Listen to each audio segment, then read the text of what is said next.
Our first presentation in this session is medial.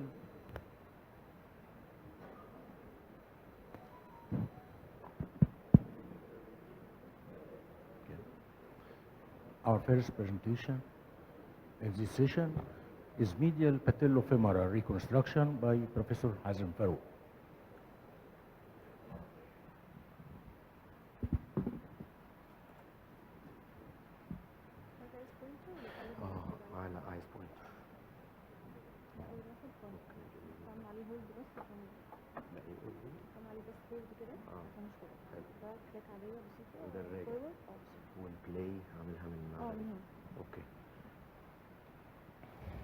Good morning, all. I'm very happy to be here. Thanks for our dear chairman. Thanks for the EGAA for this kind invitation, and thanks for our international guest in participating and sharing our success in this exquisite course congress this year. So this is the start of the patellofemoral session, and unluckily that we have only a short session for the patellofemoral in the whole congress, but we're going to start with medial patellofemoral ligament reconstruction. And I'm going to try to give a brief review about the indications, outcomes, and highlight our experience in reconstructing the medial patellofemoral ligament.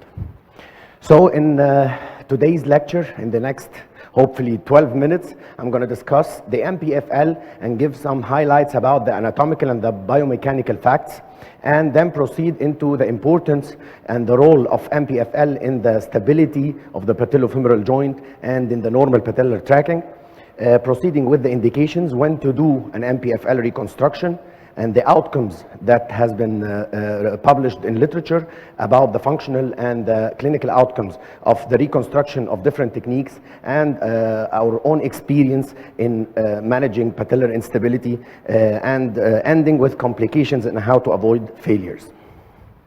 So a lot of things can be said about the anatomy, but we're going to only mention that since it has been first described in 1957 by Kaplan, several studies, cadaveric studies, helped us all to describe more the exact anatomy of the medial patellofemoral ligament, and thus consequently it helped us to know how important the Npfl is for the normal patellar alignment and normal patellofemoral tracking later on. So I'm not going to dwell a lot about the anatomy. I'm just going to mention it's around 53 millimeter in length, extending from the patella from the proximal half of the patella and back to the insertion at the femoral point.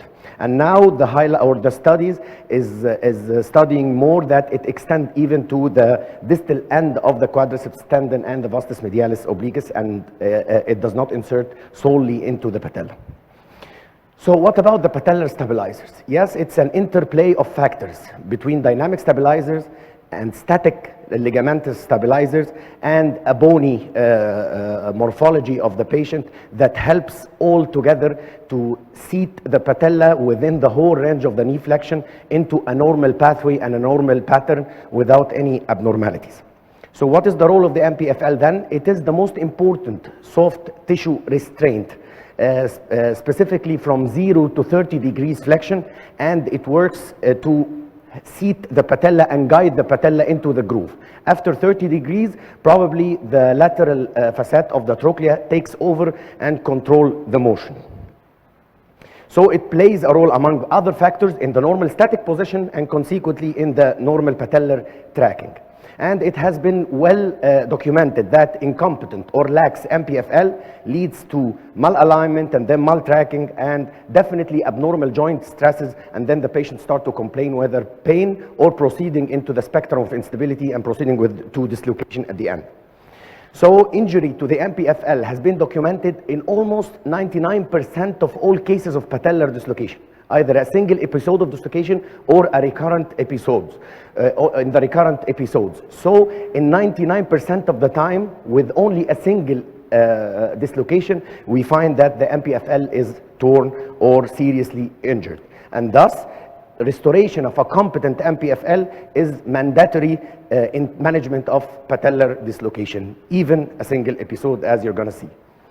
That is why at present, Npfl reconstruction stands to be the most frequent surgical procedure used to treat patellar instability among all the spectrum of instability, either a single episode or recurrent episodes. So what are the indications of reconstructing Npfl? First, recurrent patellar dislocation, or even after only a single episode of dislocation if the patient is high demanding and active patient, because the literature also proposes or says that we have a 50% rate of redislocation after the first episode of dislocation. So in a high demanding active patients, either adolescent or adults, yes, we can be reasonable to reconstruct and do a surgery for the patient even after a single episode. Or if there is an associated pathology that necessitates to do something like cartilage defects or any other thing, or a patient that tried a conservative measure and failed to be satisfied with persistent mechanical and functional complaint and risk factors in patellar subluxation. And I can even, my philosophy, and I can propose that in the potential unstable group, and this is somehow debatable and the literature is sparse about that, Npfl reconstruction, yes, have a role even in the potentially unstable group without a single episode of dislocation. So, skimming through the literature, yes, the outcomes of the Npfl is from good to excellent results on all aspects or on all parameters. It appears that it is a safe procedure and effective in several clinical studies, either in the adults or in the skeletally immature patients. And it's worth noting, while going through the outcomes of the Npfl, to note that in cases where they compared an isolated Npfl reconstruction and an isolated Npfl with a lateral release, they found unexpectedly that the rate of recurrent or failure of the Npfl reconstruction is higher when we do a lateral release with it. So it subluxates or it dislocates after the procedure laterally with higher rates if we do a lateral release along with the Npfl. So despite a lot of confounding variables, the literature and the level 1 evidence is limited, but there is a growing and still growing evidence that Npfl leads to excellent functional results. Different techniques have been proposed to reconstruct the Npfl, and I'm not going to present different techniques, but in our experience and in our hands, we propose this kind of algorithm, and I won't go through it except very fast to say that we do Npfl reconstruction in potential unstable group without dislocation if failed conservative management, or in first-time dislocators if he has associated risk factors that predispose to another episode of dislocation, and definitely with recurrent dislocation. And then we tailor our procedure according to the associated pathology. We see the patellar height and see if we shall distalize the tibial tuberosity or not, or medialize it, or do a lateral release, or do a cartilage procedure along with the Npfl reconstruction that stands in the middle of the whole procedure of the surgical intervention. It is the heart of the surgical intervention. So our technique starts with the examination under anesthesia, and you can find clearly that the patella, I cannot say dislocate or subluxate, and then we proceed into marking our incision and proceeding with the incision and harvesting the graft. We use gracilis. And if in case we had 2 cases of premature harvesting, then we took the semitendinosus instead, but definitely the gracilis biomechanically and theoretically is more mimic or similar to the native Npfl, and we don't need to take the CMT with this whole length. And then we do the medial gutter at the patellar pole, and we use 2 suture anchors at the proximal half of the patella, double braided or single braided, and we prefer double braided, and we take an image to make sure that it's seated in the proximal half of the patella, and then we pass the graft between second and the third layer into the proposed anatomical landmark of at the medial side, and this is the orientation of the Npfl that we have reconstructed with a triangular orientation, the base at the patella, and we make the 2 strands at the femoral side, and then we examine again the strength or the hold out of and how it can pull the patella safely into position. And we use this shuttle radiological C-arm imaging in order to identify the landmark, the proper landmark for the femoral insertion, which is exactly here. And then after we finish, we test, after we finish, how it goes. And this is an example of the patellar tracking after we finish the surgery, and I believe that the patella normally seats within the trochlea after the procedure as much as we could. And this is at the end, 2 incisions, just a slip at the femoral insertion, and a 2 centimeter incision at the patella. Our case series, we did 2 case series and we published 1, 64 cases, 6 athletes. We had 1 case of big osteochondral fragment in the first episode of dislocation. The intraoperative complication were just the anchor loosening and it didn't hold out at the patellar side. 2 cases we did arthroscopic lateral release because he had signs of tight lateral retinaculum, and only 1 case of tibial tuberosity transfer according to the algorithm that we just presented. We had 1 case of recurrent subluxation afterwards in a very, very long-term, in a 3.5 years, which is a mid to long-term follow-up after the procedure. But the literature reports complications, and we as well reports complications, and we will try to give a brief about how to avoid them. Complication may be persistent pain, redislocation or resubluxation, graft failures, and tunnel dilatation. Causes of failure, technical, either it's a technical error or a wrong indication or a failure to recognize associated risk factors. How to avoid failure? Definitely we need to know that the definite indication or the correct indication should be used. Patellofemoral pain is not treated by Npfl reconstruction, and we should be well aware of that. Isolated Npfl reconstruction should not be performed with fixed lateral patellar subluxation in knee flexion. Failure to identify concomitant risk factors, definitely we don't need to do a Npfl reconstruction for all cases of patellar dislocation. We need to study to see the risk factors in order to avoid failures, and this is very important. And the technical errors, which stands to be the highest rate of complication, 47 up to 50% of all complications is caused by us. And mainly the femoral insertion is what we're talking about. It's the real thing here. We should be very, very, very cautious and aware to put it in the right place in order to avoid failure. So this is the most significant and the most frequent technical mistake, and the success depends mainly or principally on the femoral attachment point. And it should not be proximal or posterior to the anatomical side, either to avoid limitation of knee flexion or slackness and redislocation. So this is the most important part, the femoral malposition. And here is, I think, the anatomical landmark to highlight where we shall put the Npfl. So I use the shorter radiological method, and I believe that it's very accurate and helpful and easy to detect that rather than just palpating the epicondyle and going just posterior and proximal to it. Graft tensioning is somehow tricky. It's like the dog leash. It shall not always be tensioned. So be aware of that in order to avoid stiffness post-surgery. To conclude, we can say that the Npfl, yes, it is the primary soft tissue restraint, and injury to the Npfl is almost in all cases with dislocation or subluxation, even with a single episode. And the Npfl reconstruction now is the most frequent surgical method, and it outweighs the other techniques, older techniques like transfers or other proximal or distal realignment procedures, and other associated problems should be addressed when possible to ensure good results and avoiding complications. Outcomes are excellent and superior to older techniques. Complications are mainly because of us, because of technical errors, and thus can be avoided easily if we are very cautious during the femoral insertion point, and it is the most crucial point in the success of our procedure. Thank you very much.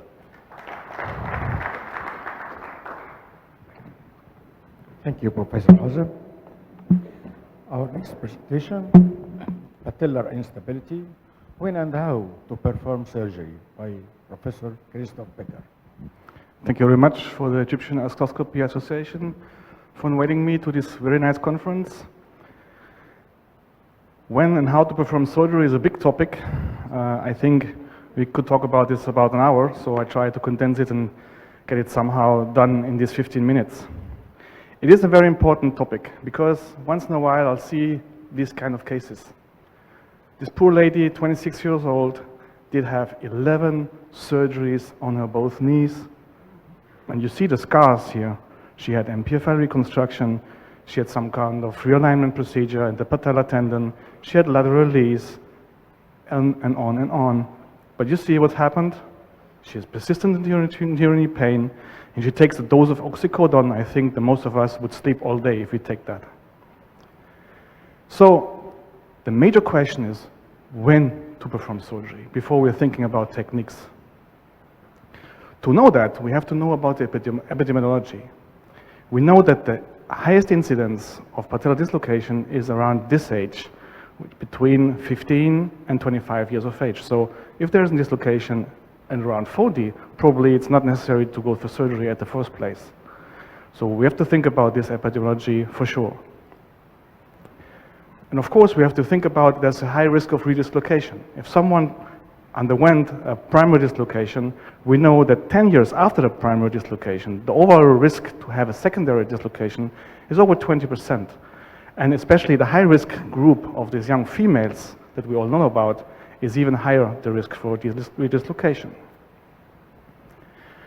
So okay, go for surgery, yes, because we know if we go for surgery, we will have a significant reduced risk for redislocation, which was proved already in 2011 by this meta-analysis published by Toby Smith. But on the other hand, we all know if we go for surgery, probably because other problems, because as in this meta-analysis was shown, there's a probably more significant risk of developing osteoarthritis or cartilage defects after the procedures. Of course, we have to acknowledge this was in 2011. And probably the things are better these days, since we have better techniques and we have more knowledge about the pathology. So the most important thing we have to look at the beginning is about the risk factors. What are the risk factors for having another dislocation? And this was already nicely shown within the last years, that especially trochlear dysplasia is a very high risk for redislocation with an odds ratio of 18. And the second most significant risk is patella alta with an odds ratio of 10. So these two things for sure have to be acknowledged. But other risk factors such as age, TTTG distance, sex also must be considered. What causes the risk for osteoarthritis? Well, yes, we know that patients with patellar instability get osteoarthritis, but the most significant risk for having that is that if there is some kind of osteochondral injury or chondral injury to the patellofemoral joint, which means that if we have a patient who underwent the redislocation or a dislocation of the patella, we have to check for cartilage defects. And if they're present, I think we have to do something about it. And I will have another talk at that later. We've seen an algorithm of Dr. Farouk just a minute ago, which gives us a hint what to do of what kind of procedure. Usually this is based on values like TTTG distance, Insult-Salvati index, and so on. We believe, I'm a member of the Patellofemoral study group of the EGAA, which is the biggest arthroscopy association in Europe, that this probably is not only the best thing to do, because it's a dynamic process. And we look at our images, and we have only static images. An MRI, which is in lying position, an X-ray, which is probably in emergent view, but nothing else. So we have to think about the dynamic process. So we believe that if we have dislocation, and this is the algorithm for the first-time dislocation, of course we have to do some diagnostic imaging, like MRI and radiographs, but we have to look at the patient clinically. We use the patellar instability score, which complies risk factors such as age, contralateral instability, of course trochlear dysplasia, Insult-Salvati index, TTTG distance, and patellar tilt.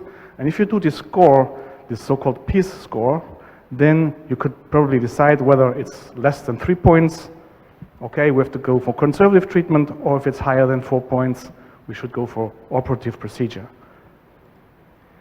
Now, as I said, you have the patient look clinically, and we decided that we check the patient in different flexion areas, where is the instability? Is it just an instability in the first 30 degrees of flexion?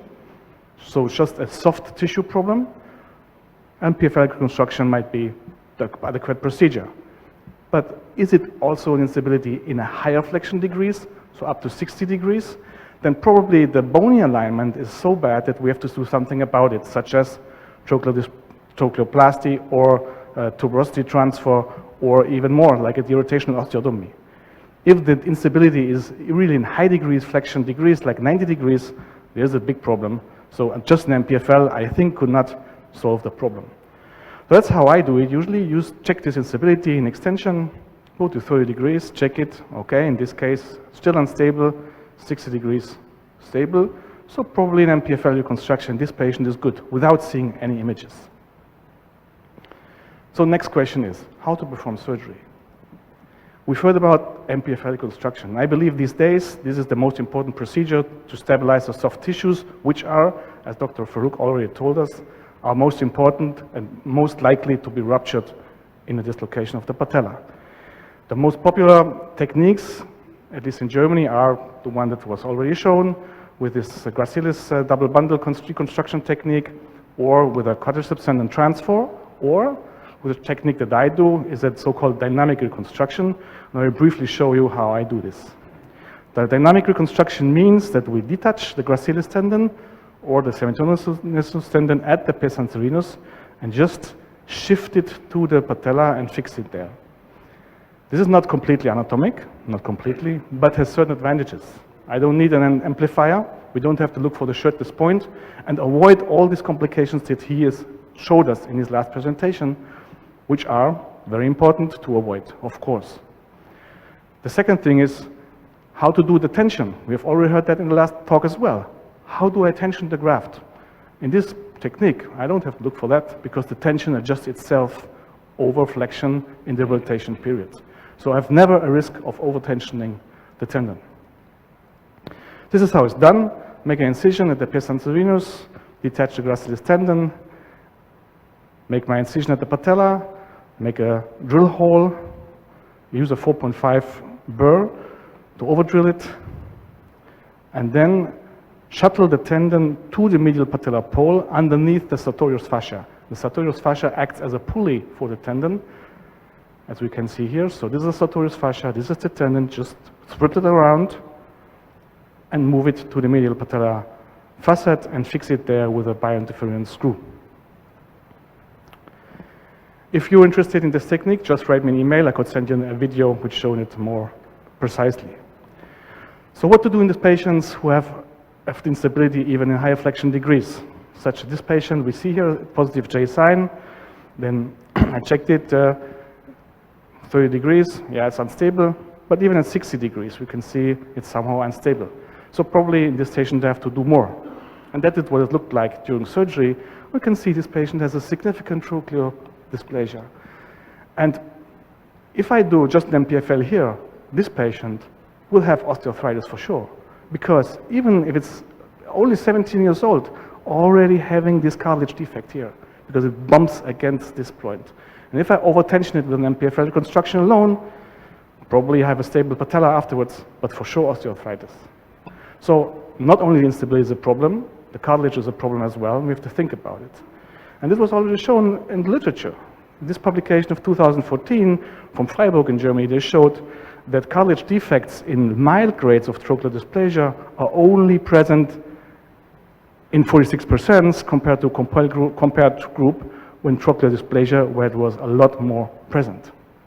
So in these patients, you have to do trochleoplasty, not only to stabilize the patella, but to also reduce the pressure and decrease the risk for developing osteoarthritis. It's quite invasive, but it's a nice procedure, as you can see how it looks afterwards, before and after, now, after a trochleoplastic procedure. And of course, we have to treat the cartilage defects. How I do that, I'll show you later. And of course, we have to do something about the soft tissue. So in most cases, I also add an Npfl reconstruction. Another case, young guy, 16 years old. We can see he is having patella alta, Insel-Savati index of Cotton index of 1.6, and TTTD distance was increased. And I like to do x-rays in 30, 60, 90 degrees of flexion. And when you see the patella being perfectly aligned and 60 degrees, you know in most instances Npfl is enough. But if it looks like this, it's lateralized, it's more tilting, I believe you have to do something more to get the patient treated well. So in these cases, tibial tuberosity transfer was done, not only a medialization, but also a distalization. I do it in a way that I just cut away a piece of the bone of the transferred tibial tuberosity to get the patella down in the right place, and do an Npfl reconstruction as well. That's what it looked afterwards. So you can see the distalization. Patella is now in the right place in the sagittal plane, and is in the right place in the axial planes as well. Even more complex case, young lady, 18 years old, already had an Npfl reconstruction in the severe patella alta. For sure that will fail. No way that this can happen, that this can work with just an Npfl reconstruction. She'd have this patella alta, but also have the rotational problem with a femoral antetorsion of 50 degrees. So even more had to be done. Distal realignment with the TTTG, with the tibial tuberosity transfer, distalization, as you can see, about 1 centimeter down, get the patella in the right place in the sagittal plane, but also derotational osteotomy in this case, which I do from the femoral side, and you see before and after now the patella is in the right place, in the sagittal plane and in the axial plane. So what to do about these cases? Severe instability, but very complex, you see, is dislocating in high degrees of flexion, about 90 degrees. So this, of course, have to be very thoroughly examined to do the right thing. These were the MRI. In extension, it looks quite okay, but this is what it looks like in 60 degrees of flexion. So in this case, I did trochleoplasty and Npfl reconstruction, and just 3 months after, it worked well. So this can never work with just an Npfl reconstruction. No way, it will fail for sure, overcompress the patellofemoral compartment and cause pain and osteoarthritis. So as a take-home message, and to conclude the whole thing, I think a proper analysis is crucial, not only from imaging, but also as a clinical examination. And then you have to think about all these parameters, especially trochlear dysplasia, patella alta, as the most important factors for recurrent instability and dislocations. For sure, we have to look for parameters like TTTG, if there were any prior surgeries, cartilage, age, and if there's any rotational deformity. Thank you for your attention.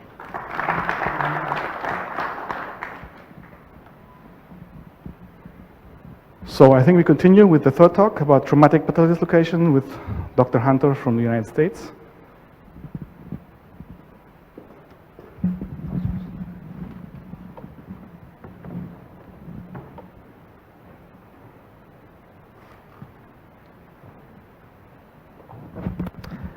Thank you. We've heard two really tremendous talks on patellofemoral pathology and instability, and I'm going to focus more on the acute traumatic dislocation, so it doesn't deal with some of the developmental and anatomic abnormalities that Dr. Becher just went through so beautifully. Think about this patient. This is a 29-year-old female with an acute lateral patellar dislocation reduced in the emergency room. She'd had 2 previous dislocations, one at age 16 treated with therapy, and one at 25 treated with surgery. And these are her images. She has a Catalan-Duchamp ratio of 1.3. In other words, she has an element of patella alta. She has a normal appearing trochlear groove. She has a slight increase in her patellar tilt, as you can see in the upper left x-ray. She has a congruence angle of plus 16, meaning that the patella is subluxed laterally in her groove. These are her images. She has edema over the medial patellofemoral ligament at the patella. There's no particular chondral injury. She has a TTTG of 24 millimeters. So what to do? These are the intraoperative findings, and you can see that with flexion, lateral is to your left. As you begin to flex her knee, as she makes initial contact, you can see that she's very lateral in the trochlea, and this position persists until more than 60 degrees of flexion on the right side. So I think about this kind of backward. And the question is, well, why, when we operate on these patellofemoral joints, why do patellar stabilizations fail? They fail because of inadequate surgery. In other words, what was done wasn't enough. Improper surgery, what was done probably should not have been done. Technical mistakes. Dr. Farouk discussed this with the Npfl, and I agree with him. What was done wasn't done properly. A new problem, particularly pain, and that's really a problem in these cases. Surgery on high-risk patients. If you operate on high-risk patients, you're going to have more problems. And the young, as Dr. Becher just described, are a real problem. And then the joint fails, arthritic deterioration of the joint over time. If you look at medial reefing, this was very popular, and it still is in some places where you'll do a lateral retinacular release and reef the medial retinaculum to try to stabilize the patella. This does not work. There are countless examples of this in the literature that show that this is an adequate way of dealing with a dislocating knee, not a subluxing or maltracking knee.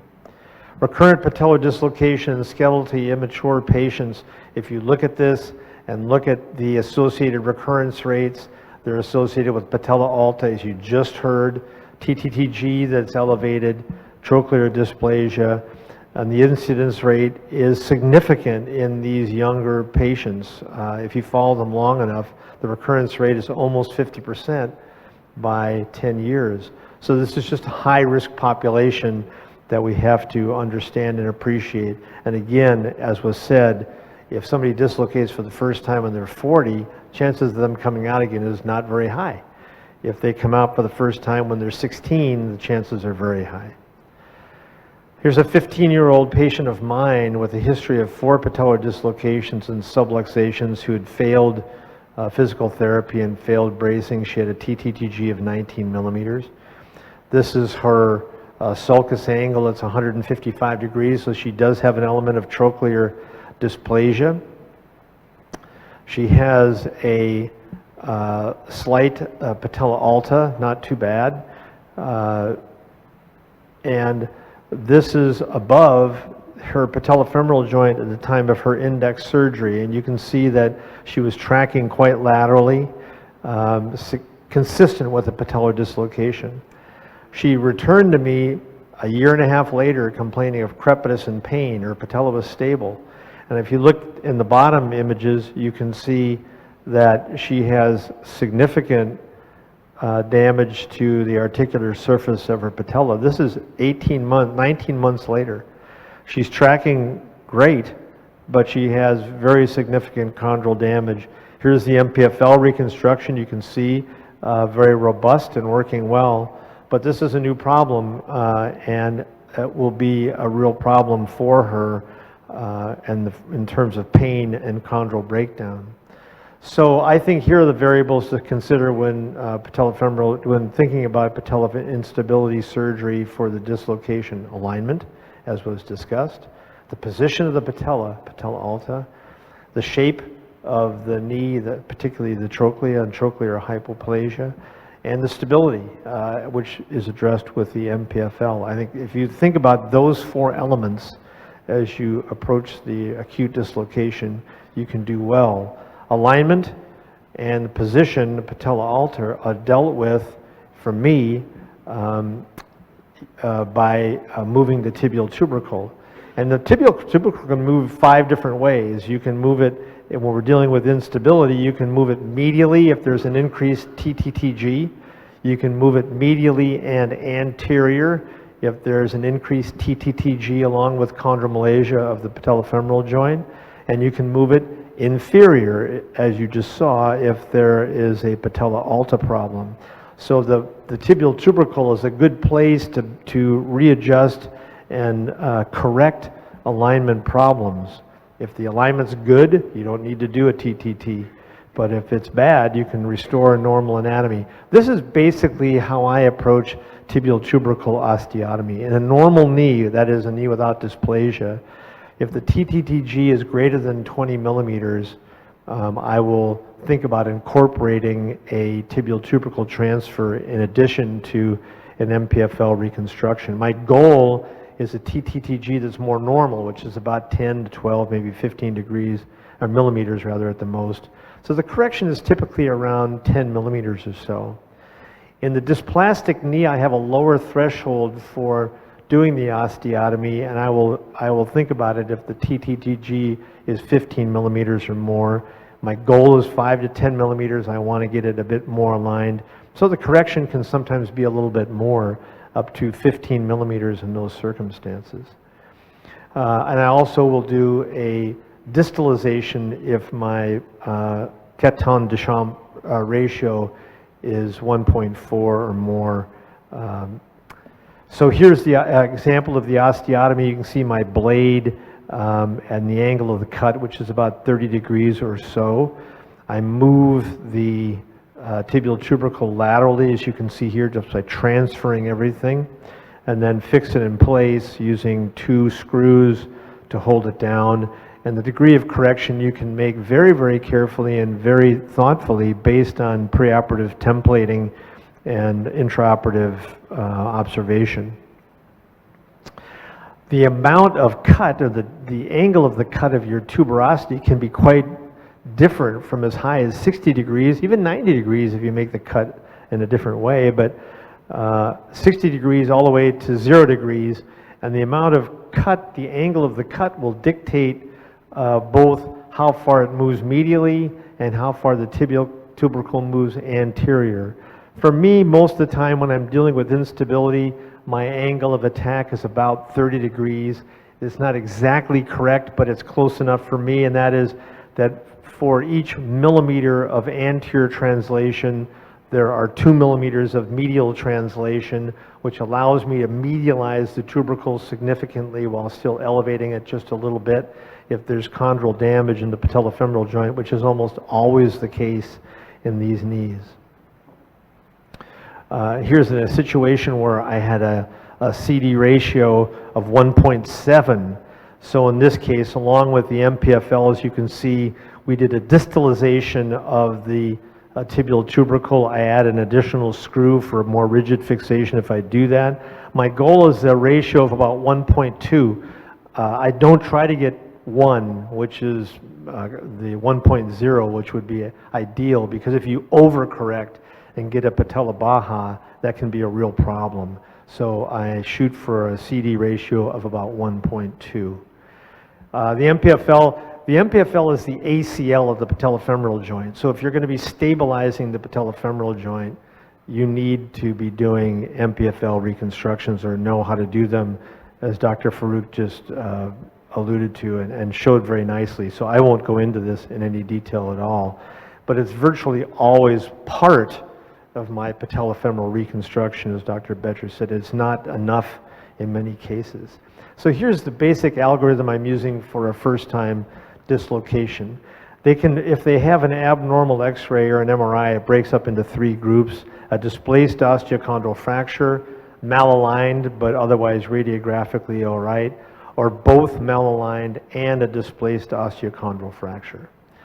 If there is a fracture, you need to address this acutely, and I will with an arthroscopy, and fix the fragment if it's fixable. If it's non-fixable, which is sometimes the case, then I will just debride that and not do any kind of a chondral resurfacing at that time.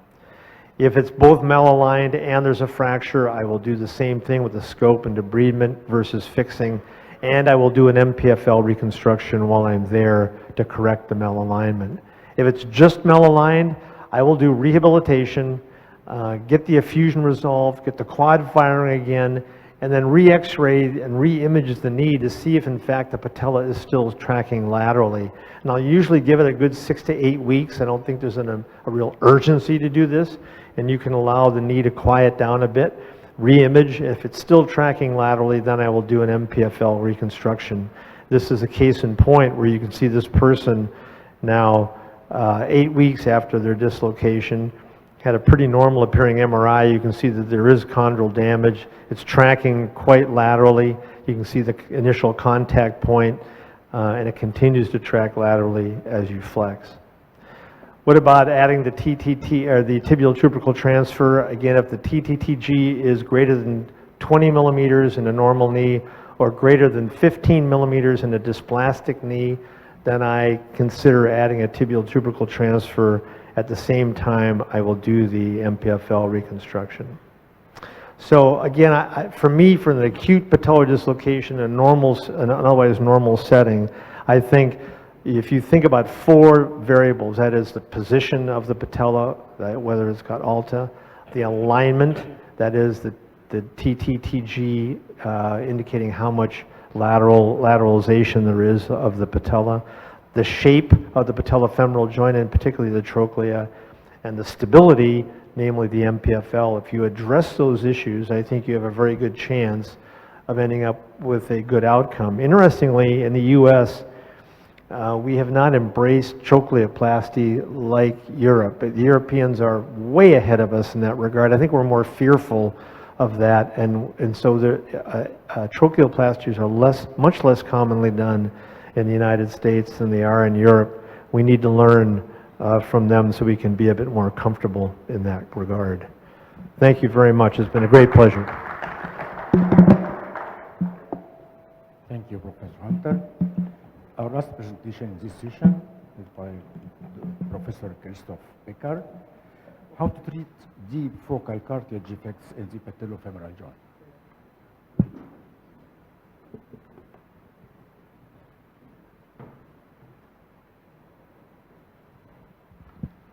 So thanks again to having me for a second presentation. And we've already heard that patellar instability, we have a problem with cartilage defects, but not only, of course, in patellar instability. So I show you how I approach the problem of cartilage defects in the patellofemoral joint. Again, well, this etiology is multifactorial, and before treating just a defect, we have to think about what is the etiology of the defect. And I differentiate more or less between 2 things. One is if there's an acute direct injury, like a trauma or a fracture, or an acute dislocation with a flex fracture. Usually these things can be treated directly without any additional procedures apart from the dislocation. Because if there's a dislocation, something must be wrong, as I've shown in my first presentation.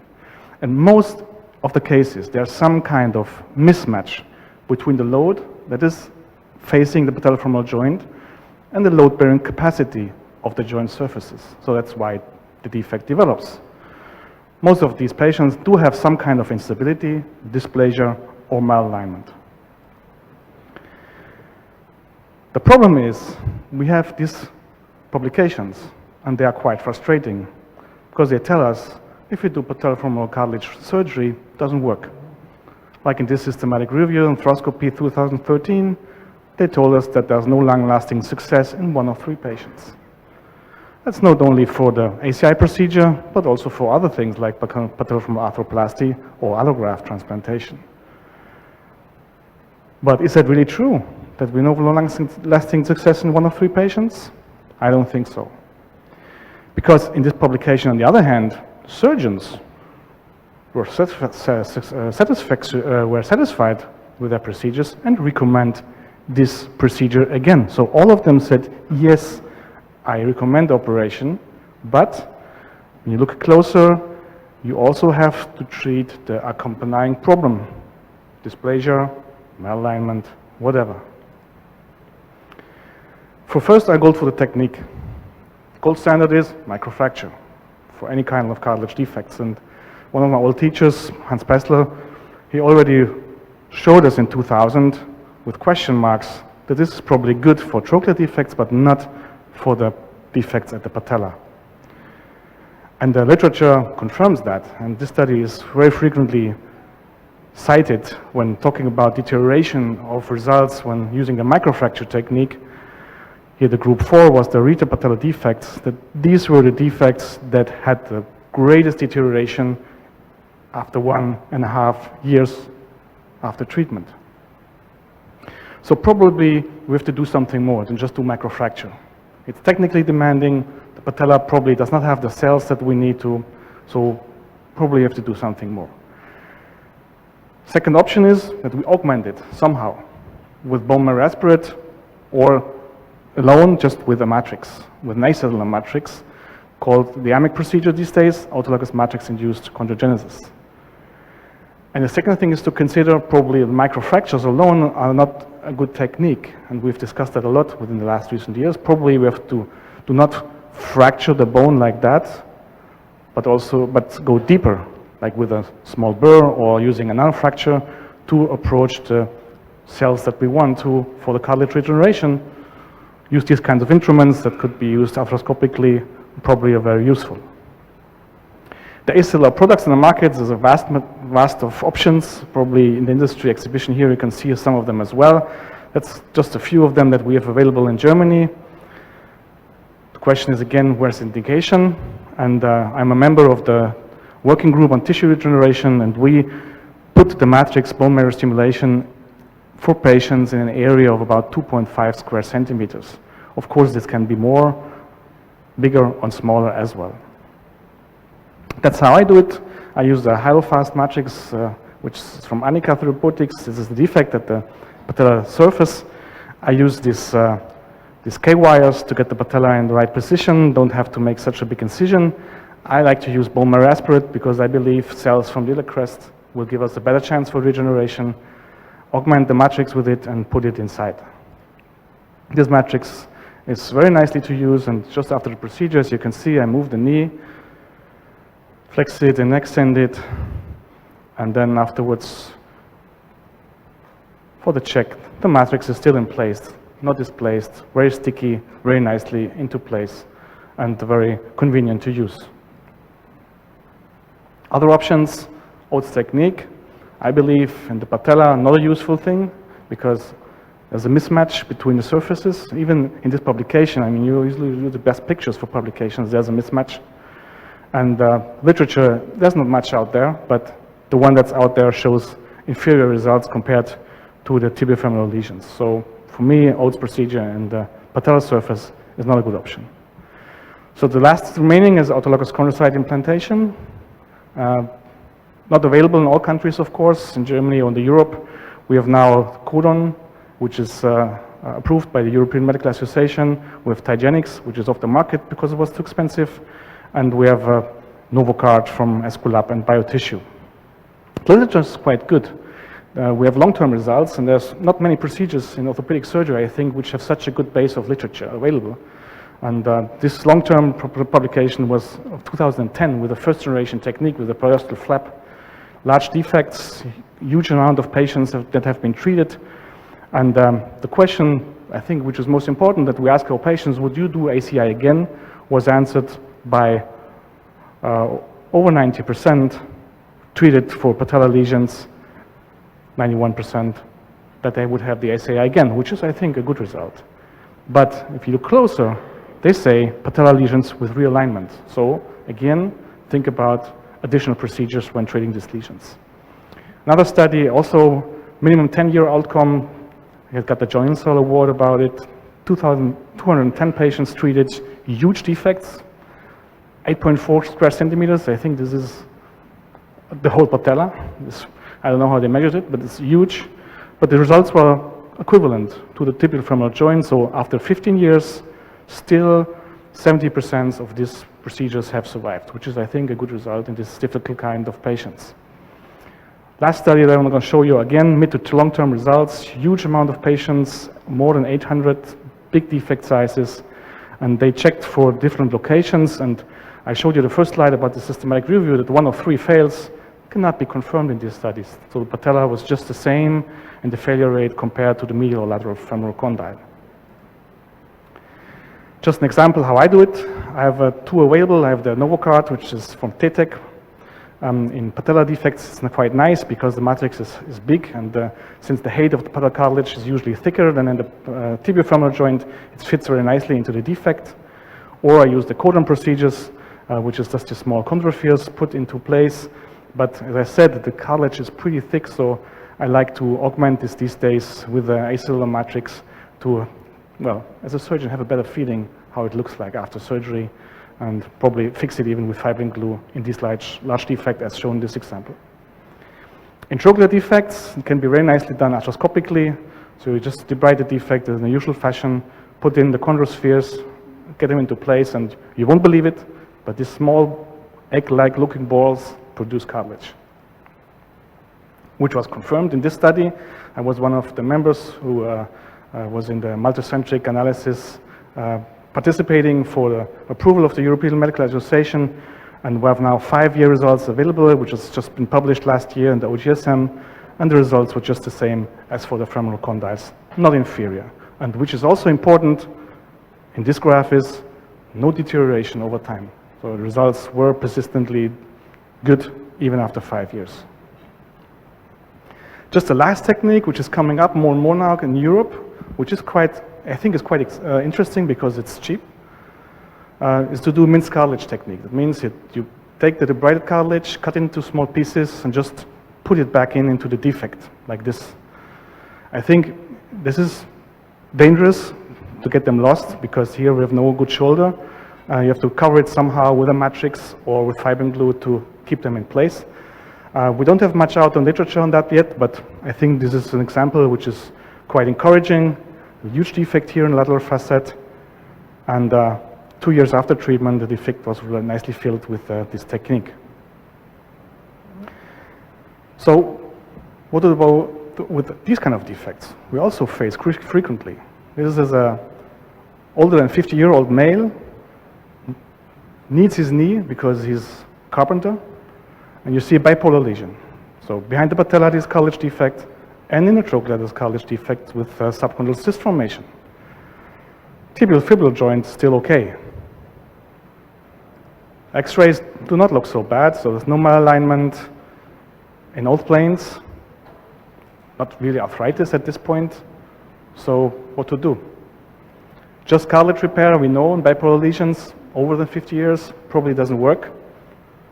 Large defects, putting patellofemoral arthroplasty, results are not also encouraging, but I like this technique, which is an inlay prosthesis. So we put it directly, perfectly into place of the patient. It's called the artificial surface wave prosthesis with a retropatellar replacement, and these patients do really well with this kind of procedures. And I'm not afraid of them getting loosened with time, even if these young patients, because since it's an inlay prosthesis and really fits nicely into the defect with this screw, I think there is no risk of loosening at all. So getting it together, think about etiology, very important, not treat only the defect, probably we have to do something else, realignment, as we've very nicely heard by Dr. Hunter in his last presentation with the anteriorization of the tibial tuberosity, anteromedialization, whatever. Of course, think about conservative treatment. I think most of these patients should be treated conservatively if this is a more diffuse defect, but of course in young patients with localized defects, I think we should fix the problem with surgery.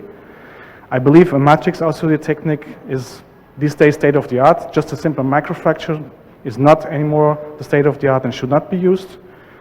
And as I said, additional procedures should be considered. Thank you very much.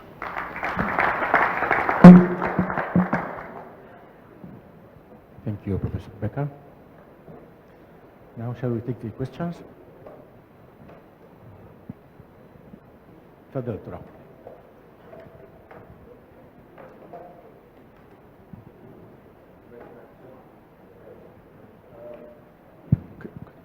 Could you give him a microphone, please?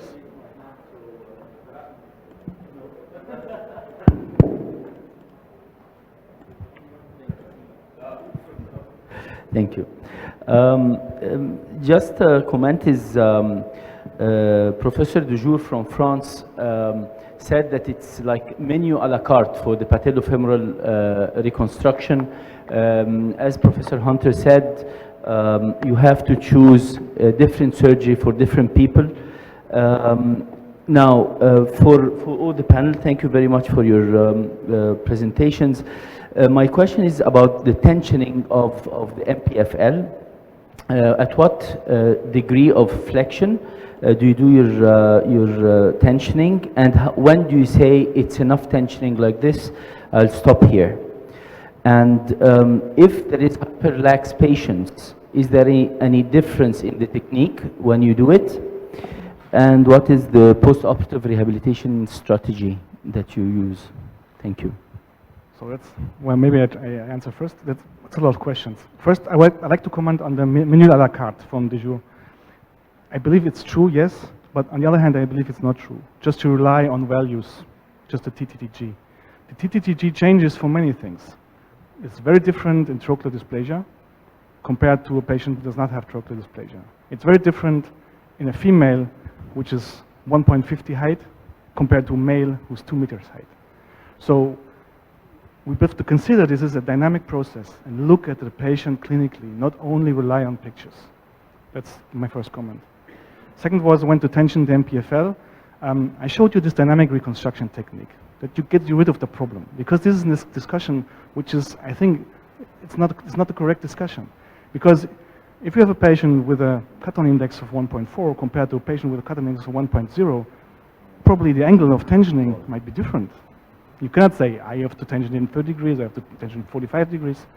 So what I do, if I use a static technique, and I use this kind of techniques in revision cases, just move the knee, check when it's fixed into the trochlear. So when I have a bony fixation, and I think trochlear dysplasia should be treated with trochleoplasty if it's a great degree of trochlear dysplasia. So first correct that, then check when it's stable, and then fix it.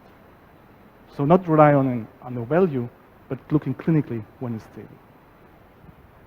Third thing with rehabilitation, of course, also depends on the treatment that we have done. In a simple Npfl, I go for partial weight bearing of 3 weeks, limit the flexion to 60, 90 degrees for the first 3 weeks, and then go for full weight bearing and full degrees of flexion, because I think it's a very stable procedures that do not need to be restricted too much. But of course, if there's a tubular transfer or trochleoplasty, we have to be more conservative.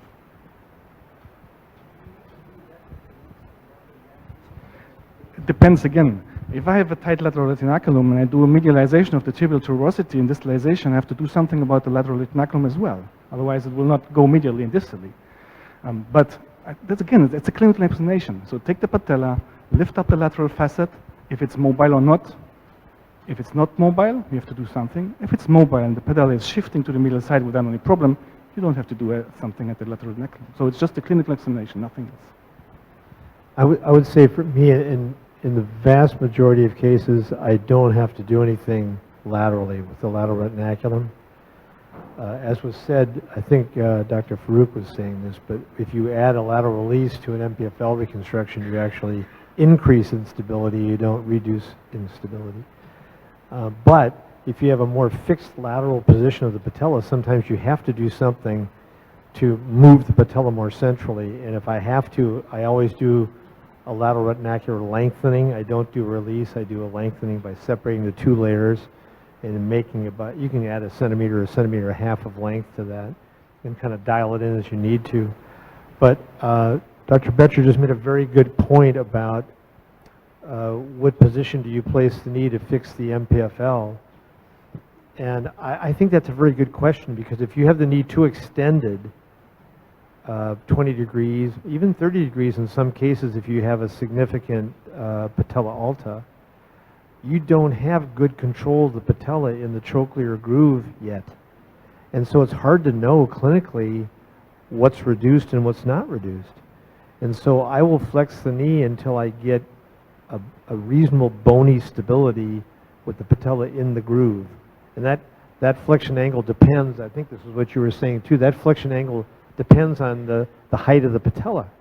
And so whatever it takes to get the patella so it feels bony stable, I will flex it to that point and then fix the Npfl in that position so that I don't inadvertently fix it with the patella still laterally translated or subluxed. If you're more extended, you just don't know.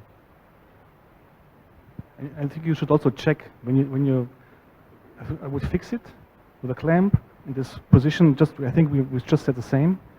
And then go back to extension and move the patella, and it still should be movable, otherwise it's too over-tensioned. So, can you give him a microphone, please? I published a paper here in Egypt about what is called the engagement angle. So I look with the scope supralaterally and I flex the knee and I see when the patella will engage in the trochlea. And just before that I do the tensioning so it doesn't, play side to side. They just go directly into its place. You know what I mean? Very Yeah. nice. I think it's Yeah. very nice to have a visual control. Yeah. Gives you more security and makes you feel better for sure.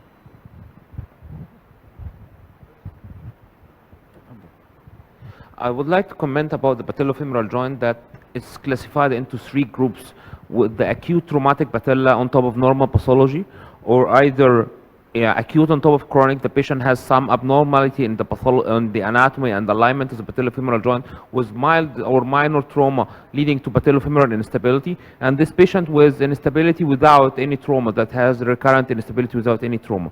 So speaking about the middle group of about patient with acute on top of chronic or mild trauma on top of pathology, how much I can tolerate this abnormality, how much I can tolerate and do medial patellofemoral ligament only. If I have mild elevation, to how much I can accommodate this elevation, or I have mild trochlear dysplasia, can I accommodate these things and do only medial patellofemoral ligament, or I have to control everything?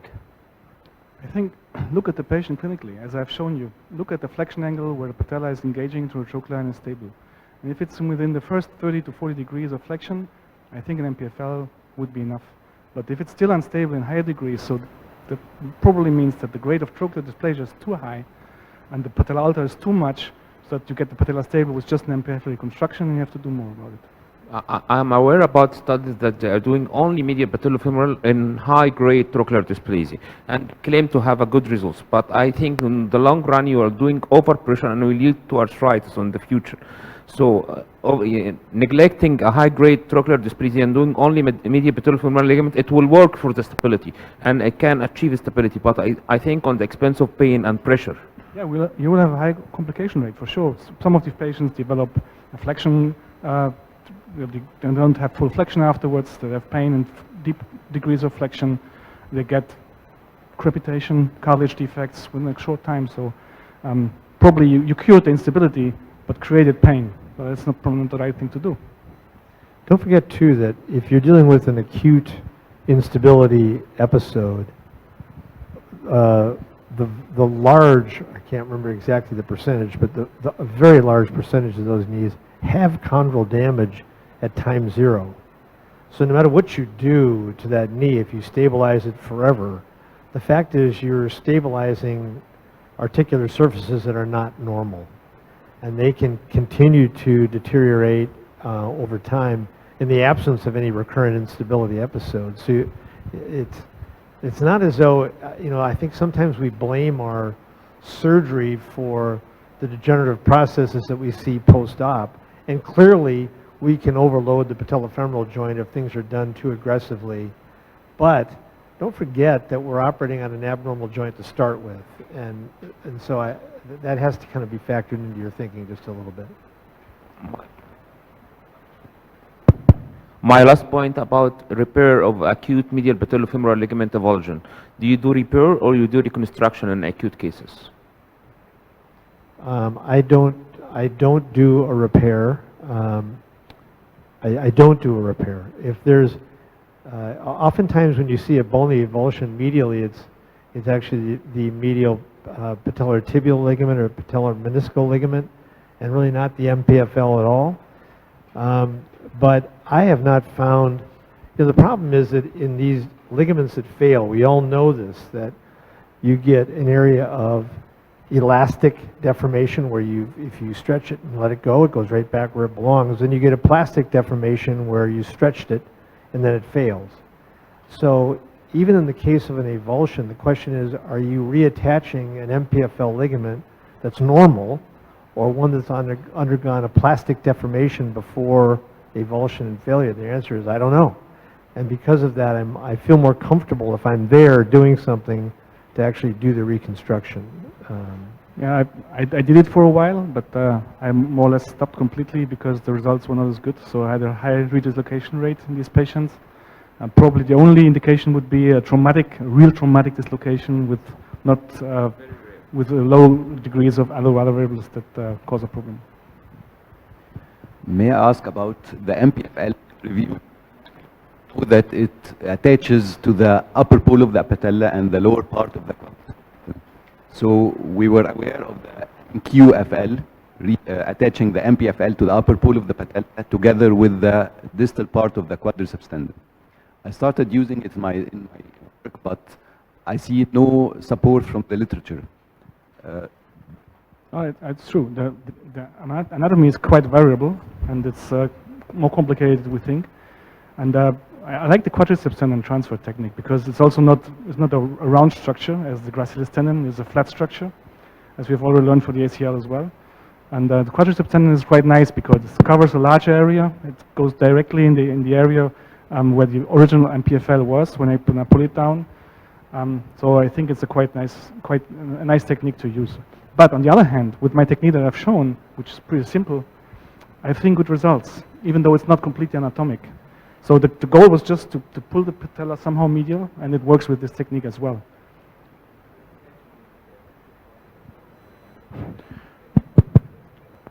Yeah, of course. You need a strong fixation if you use the gracilis tendon. That's why probably the quadriceps tendon is a good graft to do it, because it's already there. You don't have to fix nothing. You just pull it over and fix it at the femur. Leave the patella alone. John Fulkerson has actually begun to popularize using the distal quadricep tendon as an anchor point rather than attaching it in the patella. And yeah, except yours is the first technique I've seen that would apply to both adults and children with growth plates that are still open. You could use that. But I've always felt that many of these people that we're trying to stabilize still have open growth plates. So you're not drilling holes in the femur, and you're trying not to disrupt anatomy, and particularly growth plates. And so I have used the distal quadricep tendon as an anchor point for these young patellas, so I don't drill the patella, I don't damage the bone at all, and I go around the adductor magnus tendon, and my reconstruction goes from the adductor magnus to the quadricep tendon in these young people, and I've been actually very happy with that, and to the point where I'm thinking, why don't I do that for adults? And it's kind of what you're talking about a little bit, where it works, it seems to work fine. Is it perfectly anatomically correct? No.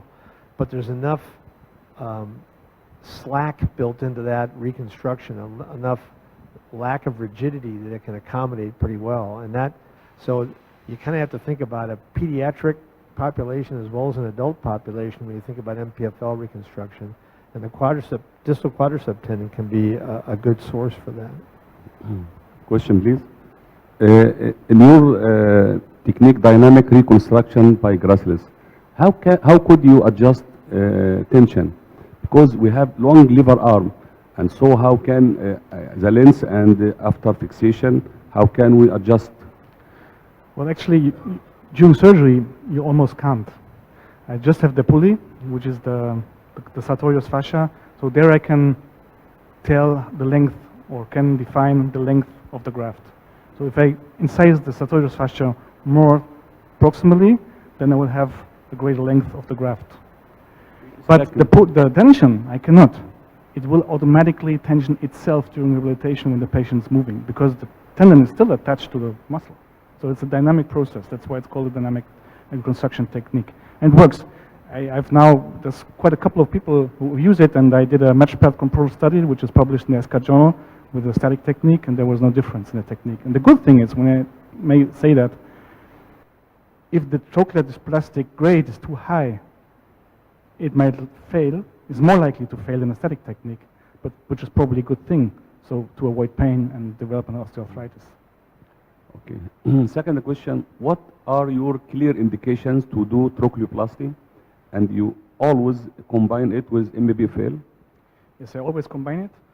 Because I believe that you have to also repair the soft tissue structures which have been disrupted over the long periods of dislocations. And usually these patients have had not only one dislocation, but multiple dislocations. And usually it's a type D trochlea, according to the de Joux classification. So when they have a real bump, and the patella is running against this bump, and then to decide go lateral or go medial to the trochlea. So to take away this bump, I think this is very important. That's why I do trochleoplasty. So you depend on CT scan or MRI or what to? Yeah, usually an MRI scan is enough MRI. to see that, and clinical examination again. because as you've seen this patient, you see that when there's a positive J sign and the patient's moving, there must be some kind of trochlear dysplasia which is quite severe. And then the only thing you have to do is decide, okay, probably it's enough to distalize and medialize these with Npfl and the tuberosity transfer. Sometimes this is okay and it's enough, but if the bump is really big, I don't believe it's enough, so you have to do something about the trochlea as well. But this is a big discussion. I mean, the US, as you have said, they don't do it. I mean, frequently now in Europe, it's evolving more and more. We don't have much data about it. There's just a long-term series by one of the describers, Hany ElKelsh, but I believe in these cases it's necessary to do. Otherwise, we will have a problem in the future with osteoarthritis for sure. I have a question, please, to all the panel about the first time dislocation. Do you all agree that it's operative in high demand athlete? Even if there is no potential instability, no malalignment, no other factors?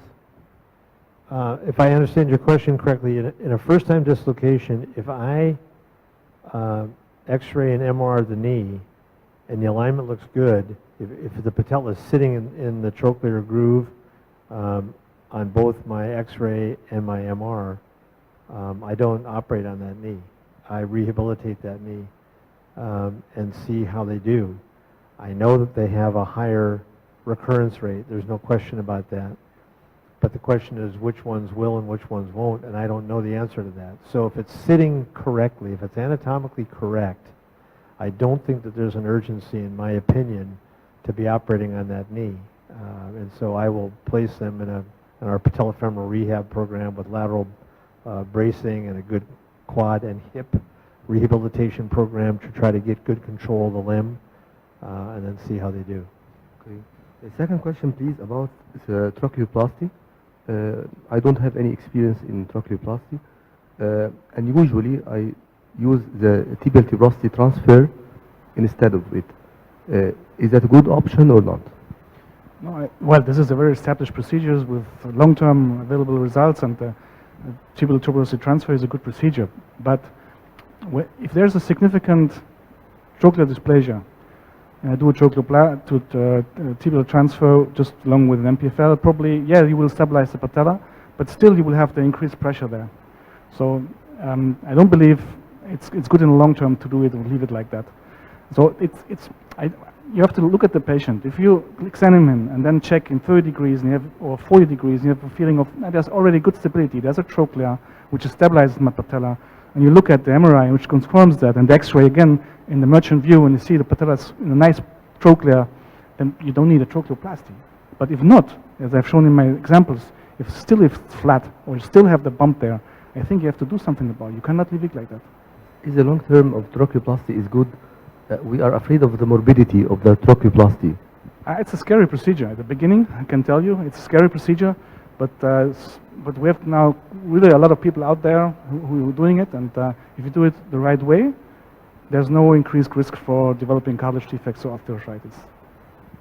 So you admit that the long-term follow-up of this trocheoplasty will be good as regard of the pain and the degeneration? Well, at least we don't have long-term results now for the technique that I use, for example. I use it through suture anchors or biointerference screws with this vicryl tape, which is easy to perform and quite straightforward. So we don't have long-term results for that. We do have long-term results for the originally published technique by Hany ElKelsh from Switzerland, 20 years of. Well, the thing we can say is that the amount of osteoarthritis in the patient group treated by trocheoplasty was not higher in the comparative group. So that we can say you don't create osteoarthritis with this procedure. If it really prevents osteoarthritis, you cannot really tell at this point. But his technique was a lot more invasive compared to what I do now. So it's a small incision on the lateral side, do lengthening, usually the lengthening procedure of the retinaculum is necessary, take away the cartilage and reattach it. Yes. And the dynamic stabilizer, the dynamic reconstruction, you fix at the patellar point and ephemeral point, right? No, I do nothing on the femur. Okay, nothing on the femur. I do nothing on the femur, just detach it tissues. from the pes and the venous and move it to the patella and fix it there. Okay. The old technique of Gliese, of leaving distally based CMT and then attachment of the to the side of the patella, and then in the femoral tunnel. So it does not ignore the medial patello-tibial ligament. Is it? I find it useful not to constrain the patella from medial subluxation, and also it acts as a chakrin for preventing the lateral dislocation. Is it a good technique in your opinion or not? The old one, Galeazzi, distally based extremity reconstruction. I'm not completely sure what technique you meant.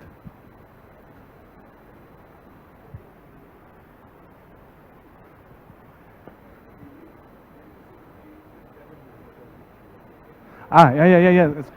Or yeah. I don't see any reason to do it, but yeah, you could do it. You could also do adductor magnus transfer. There's also another technique to avoid the femoral insertion point. But yeah, it's an option to do, for sure. But I believe this, what I have shown you, is very simple and straightforward. If you would allow me, I would like to answer the first question regarding dislocation and discuss this with you. If you agree, Dr. Hunter, that definitely we have a sort of disruption at the Npfl, even with first dislocators. And the physical signs, you say it's okay. But we have this high recurrence rate, and the patient is young and plays on the level 1 athletic activity. Why would I jeopardize his career and give him this long time of absence? And I know that it's a 50-50 recurrence, and his age says that it will recur.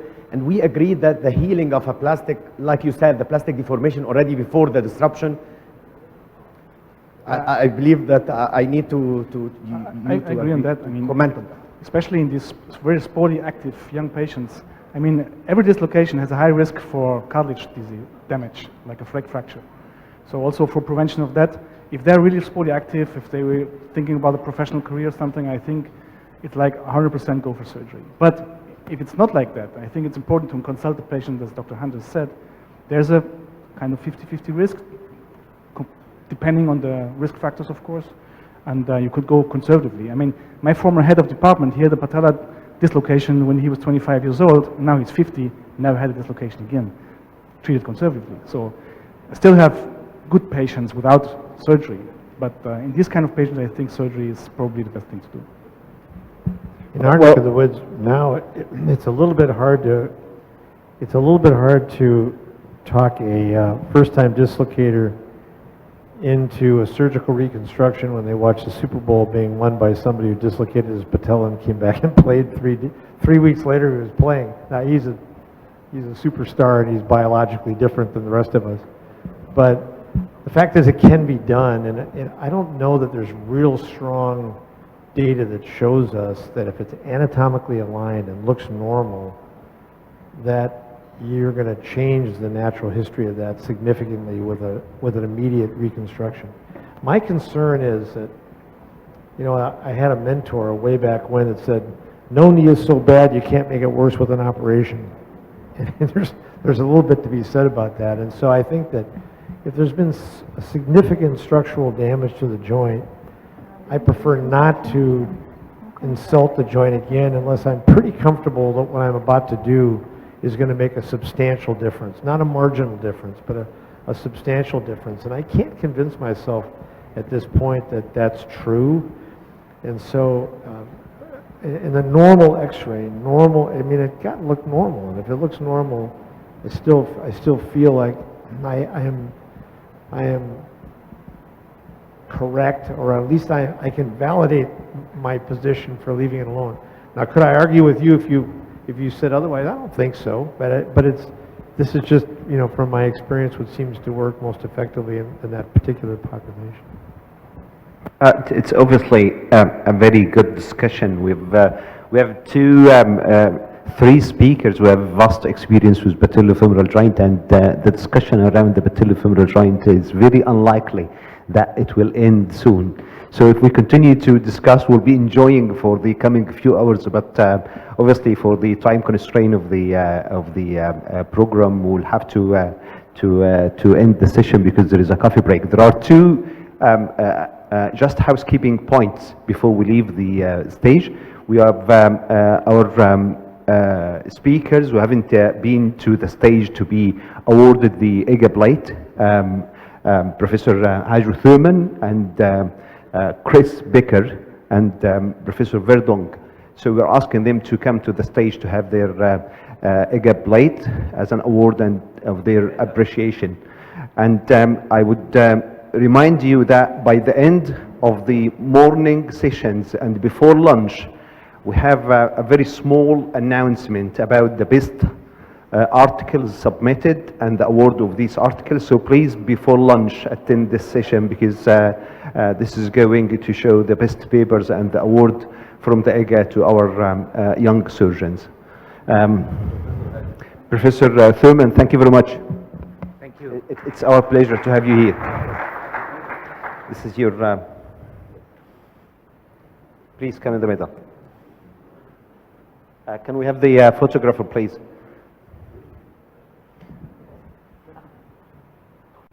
التصوير فين يا جماعة؟ لا كاميرا. هنا محمود فين دلوقتي يا محمود؟ أيوة Thank you very much. Thank you. Thank you. Chris Becher, thank you very much for coming. Thank you.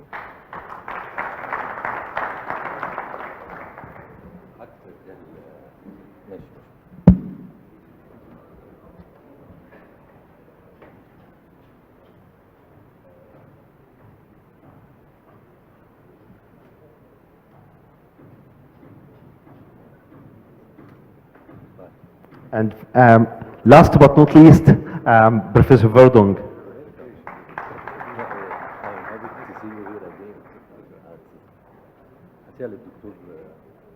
Verdong.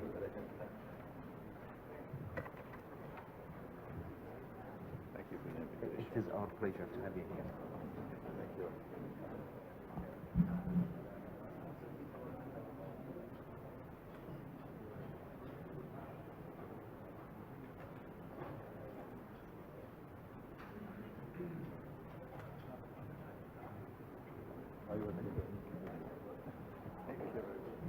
So we'll reconvene after the coffee break, and thank you very much for your attendance for this session. Thank you.